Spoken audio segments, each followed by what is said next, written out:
Party की रोशनी में जब शानवी और अर्जुन ने एंट्री ली तो हर नजर उन्हीं पर टिक गई थी। सबकी आंखों में हैरानी थी। युवान और रिया के चेहरे का रंग उड़ चुका था। शानवी की मुस्कान में जो आत्मविश्वास था उसने रिया के दिल में आग लगा दी थी। युवान ने झूठी हंसी के साथ पास आकर कहा, वाह शानवी, काफी वक्त बाद मिल रहे हैं और ये तो सरप्राइज है। अर्जुन मेहता की पत्नी, कब हुआ ये सब? सानवी ने शांत स्वर में कहा, वक्त बहुत कुछ बदल देता है युवान, कुछ रिश्ते टूटते हैं तो कुछ नए बन जाते हैं। रिया ने बीच में कहा, बड़ी जल्दी बदल गई हो दीदी, लगता है अर्जुन सर की छाँव ने सब भुला दिया। सानवी ने गहरी सांस ली और कहा, कुछ यादें ऐसी होती हैं जिन्हें मिटाना जरूरी होता है ताकि जिंदगी आगे बढ़ सके। रिया तिलमिला गई लेकिन मुस्कुराई और बोली, दीदी आप जैसी बनना हर किसी के बस की बात नहीं है। अर्जुन ने ठंडे स्वर में कहा, और तुम्हारी तरह गिरना हर किसी के बस की बात नहीं है। रिया चुप हो गई। उसके चेहरे पर झटका साफ दिख रहा था। और फिर सब पार्टी में एंजॉय करने लगे। पार्टी खत्म होने के बाद अर्जुन और सानवी अपनी कार में बैठे। सानवी की आंखों में हल्की नमी थी पर अब उसमें डर नहीं था, सिर्फ जिद थी। अर्जुन ने कहा, आज तुम्हारे चेहरे की चमक देखकर मुझे लगा तुमने पहला कदम सही उठाया। सानवी ने कहा, अर्जुन ये सफर आसान नहीं होगा, मुझे डर है कहीं ये बदले की आग हमें न जला दे। अर्जुन ने उसकी ओर देखा और बोला, जब इंसाफ का रास्ता चुन लिया है तो डर की कोई जगह नहीं बचती। सानवी उसकी बात सुनकर खामोश हो गई, लेकिन दिल के किसी कोने में अर्जुन के लिए एक अजीब सा अपनापन जन्म लेने लगा। अगले दिन अर्जुन की कंपनी में अफरा तफरी थी। मीडिया के कैमरे बाहर खड़े थे क्योंकि अर्जुन मेहता की शादी की खबर अब हर न्यूज चैनल की हेडलाइन बन चुकी थी। रिया और युवान की कंपनी के शेयर लगातार गिर रहे थे क्योंकि अर्जुन के नाम से जुड़ी हर खबर अब उनके बिजनेस पर असर डाल रही थी। रिया ने गुस्से में युवान से कहा, अगर हमने कुछ नहीं किया तो सानवी हमें खत्म कर देगी।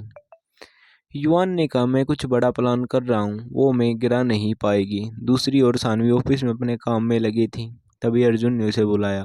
उसने कहा, सानवी अब वक्त है अगले कदम का। रिया और युवान की कंपनी के अंदर से हमें किसी का अपने साथ जोड़ना होगा, कोई जो हमें उनकी गलतियों की फाइल दे सके।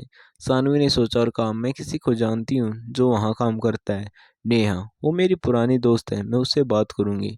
उसी रात सानवी ने नेहा से मुलाकात की। एक कैफे में हल्की रोशनी थी और बाहर बारिश हो रही थी। नेहा ने कहा, सानवी जो तुम करने जा रही हो वो बहुत खतरनाक है। युवान और रिया किसी को बख्शते नहीं। सानवी ने कहा, जब उन्होंने मेरा सब कुछ पहले ही छीन रखा है तो डरना क्या है। नेहा ने फाइल उसकी तरफ बढ़ाई और बोली, ये ले, इसमें वो सबूत हैं जो तुम्हें चाहिए, बस ध्यान रखना कोई तुम्हें पकड़ न ले और मेरा नाम आगे मत आने देना। अगले दिन अर्जुन ने फाइल देखकर मुस्कुराया, ये तो कमाल है, अब उनका खेल खत्म। सानवी तुम्हारे अंदर की आग मुझे अब साफ दिख रही है। वो सानवी जो टूटी थी अब राख से उठ चुकी है। लेकिन याद रखो, अब से हर कदम सोच समझ कर रखना, क्योंकि अब वो लोग हमें रोकने के लिए कुछ भी करेंगे। अर्जुन की बात खत्म ही हुई थी कि उसके फोन पर एक कॉल आया। स्क्रीन पर नाम देखकर वो सन रह गया। कॉल रिया का था। उसने सिर्फ इतना कहा, अर्जुन मेहता, खेल तो अभी शुरू हुआ है। सानवी ने उसकी आंखों में देखा और पूछा, अब क्या होगा? अर्जुन ने मुस्कुराकर कहा, अब असली खेल शुरू होगा। अब उनके नकाब उतरेंगे और हमारी कहानी अपना असली रंग दिखाएगी। सानवी ने न सिर्फ अपना दर्द संभाला बल्कि उसे हथियार बना लिया था।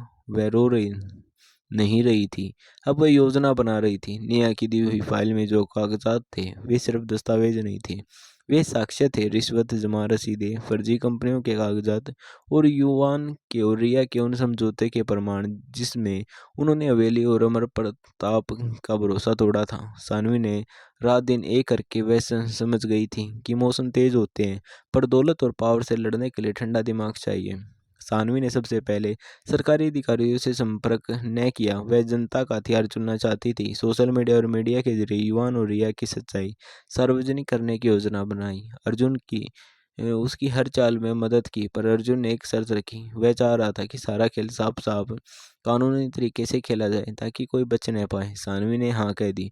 उसने धीरे धीरे मीडिया के भरोसेमंद लोगों से रिश्ते बनाए और एक पत्रकार ने बड़ा एक्सक्लूसिव लेने पर हामी भर दी। सानवी ने एक बहुत ही खास शाम चुनी। शहर के एक बड़े सीएमसी हॉल में न्यूज चैनल का लाइव प्रोग्राम तय हुआ। पत्रकार ने लाइव चाबी दबाई और स्क्रीन पर वह फाइलें आई जिसमें युवान और रिया की फर्मों के बीच गुप्त लेन देन थे। क्लिप्स, ऑडियो रिकॉर्ड और बैंक ट्रांजैक्शन सब कुछ था। लाइव टॉक शो में अर्जुन ने तर्क दिए और सानवी ने हाथ में मजबूत सबूत रखे। जैसे जैसे दलीलें सामने आई, हाल में बैठे लोगों के चेहरे बदलते गए। हेडलाइंस मिनटों में बन गई। सोशल मीडिया पर हैशटैग ट्रेंड करने लगा। Justice for Shanvi. लोग रो रहे थे, गुस्से में थे और न्याय मांग रहे थे। युवान का चेहरा रंग और रोगन से बिगड़ गया था। रिया की आंखों में पहले तो गर्व था, अब घबराहट सामने आने लगी थी। हवेली में अफरा तफरी मच गई। अमर प्रताप ने मीडिया पर झपटकर सानवी को रोका। ये सब आरोप हैं, उसने कहा, पर कैलेंडर पलट चुका था। लोगों की नजरें अब हवेली की दीवारों पर नहीं, बल्कि उन कागजातों पर टिका थी जिनमें युवान के फर्जी करारों का सबूत था। कानूनी नोटिस और जांच की प्रक्रिया तुरंत शुरू हुई। युवान के बैंक खातों की जांच हुई और उस रिया के नाम पर दर्ज फर्जी कंपनियों की पोल खुल गई। पहले जो ताकतवर दिखते थे वे अचानक कमजोर हो गए। उनकी कंपनियों के शेयर गिर गए थे, निवेशक भाग निकले, बोर्ड के कुछ सदस्य इस्तीफा दे गए और उनके ऊपर भ्रष्टाचार के केस दर्ज हो गए। पर सच्चा वार तो तब हुआ जब सानवी ने हवेली की सभा में उसी अमर प्रताप के सामने वो वीडियो प्ले कर दिया जिसमें युवान और ये योजना बना रहे थे कि किस तरह सानवी के खिलाफ झूठ फैलाकर उसे घर से निकाल दिया जाए और कैसे अमर प्रताप के नाम पर कुछ दस्तावेज फोर्ज कर हवेली की संपत्ति उनके नियंत्रण में कर ली जाएगी। ऑडियो सुनकर अमर प्रताप के पांव ठिठक गए। उसे एहसास हुआ कि उसने अपनी एक बेटी के साथ कितना अन्याय कर दिया था। हवा ठंडी हो गई थी, सब कुछ खुल गया था। रिया ने हिसाब मांगने की कोशिश की, पर लोगों की नजरें अब उस पर थी जो कभी सानवी को नीचा समझते थे। अब वही भी शर्मिंदगी महसूस कर रहे थे, न सिर्फ कानूनी शर्मिंदगी बल्कि सामाजिक बहिष्कार का डर। रिया ने कोशिश की सबको समझाने की, पर हर सबूत उसकी दलीलों पर भारी पड़ गया।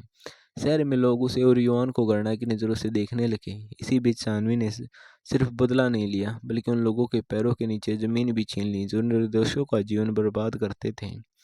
उसने उन कर्मचारी और निवेशकों के साथ मिलकर जिनकी हानि हुई थी उन्हें मुआवजा दिलाया और युवान रिया की फर्जी कंपनियों के लिए संसाधन कुरक कर दिए ताकि वे कभी किसी और की जिंदगी से खिलवाड़ न कर सके। अर्जुन ने पब्लिकली सानवी का साथ दिया। उसने कहा कि उसने सानवी पर भरोसा किया और सानवी ने भरोसे का न्याय में बदल। अर्जुन का यह शब्द सानवी के लिए सिर्फ साख नहीं था, बल्कि यह उसे वापस जिंदा करती हुई इज्जत थी। लोगों ने देखा कि सानवी अब किसी की कठपुतली नहीं रही, वह खुद अपनी ताकत थी। अमर प्रताप के दिल में पछतावा घर कर गया था। उसने सानवी से माफी मांगी। आंखों में नम थे पर शब्द कमजोर थे। बेटी, मैंने तुझे गलत समझा, उसने कहा। सानवी ने माफी सुनी, पर उसने तुरंत वापसी नहीं की।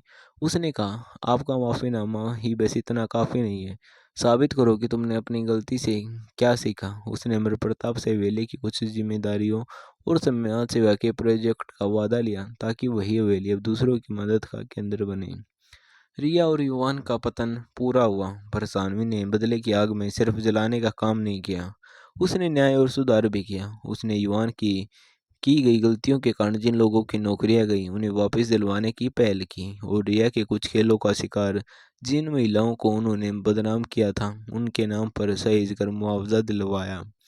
एक दिन जब सानवी अकेली हवेली की पुरानी बगिया में बैठी थी, बारिश की बूंदें धीरे धीरे गिरी और उसे अंदर एक सुकून मिला। उसे जानना था कि बदला लेना सिर्फ दूसरों को गिराना नहीं होता, बदला अपने आप को शक्ति देना भी होता है जिससे तुम सही कर सको।